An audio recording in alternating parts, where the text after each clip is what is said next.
seated ankle rolls. So you're just gonna find yourself a seat and you're gonna extend your legs out in front of you. So if you feel like you're really struggling to not round through your back while you're in this move, feel free to just come onto your hands and hang out here. If you can, we're gonna just sit up nice and tall. Of course, before we get started in anything that we're doing seated and we want to sit tall and have length in the spine, you know we gotta move the flesh out from underneath us, slide the butt cheeks out so you can ground down through your pelvis, create nice length out of the spinal column.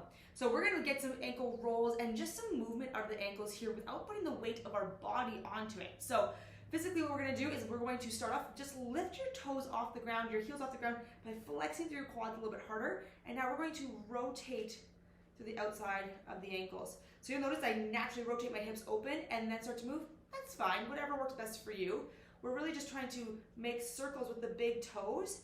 So you're going nice and big, coming all the way back in, and just play with this. Now, if you have ankle mobility issues, and I say that specifically like if you have an injury going on or if you have plates or pins, you're probably not gonna have a lot of range of motion, and that's okay. We're gonna play with this. We're gonna add it in regularly to keep moving and keep getting mobility out of the ankles. Because you guys have heard me talk about this before, switch directions when you're ready. So go nice and wide, try to go as big as you can with those toes, all the way in and back out. So you might need to widen your legs out a little bit so your toes aren't collapsing into each other and not allowing for full range of motion.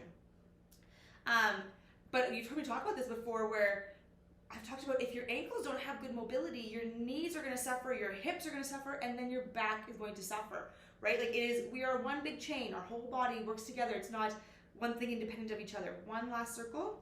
And now what we're gonna do is do flexion and extension. So you can do it at the same time or you can alternate out. You're gonna point your toes as hard as you can, pull back up, pull the toes into you. Extend and pull.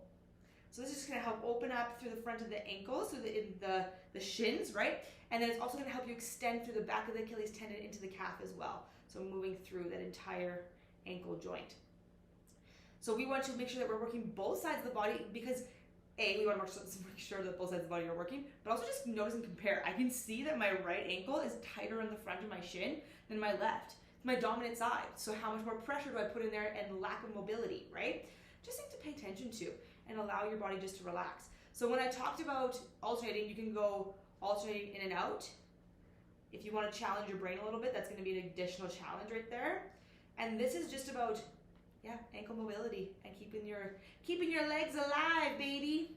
Getting one more in on each side. So if you see rep counts on this and you see 5, you know that you're going 5 in each direction outside, 5 internal, 5 pulses up and down, okay? So make sure that you do the reps all the way through and you do all 3 variations, out, in, up, and down, and you are good to go.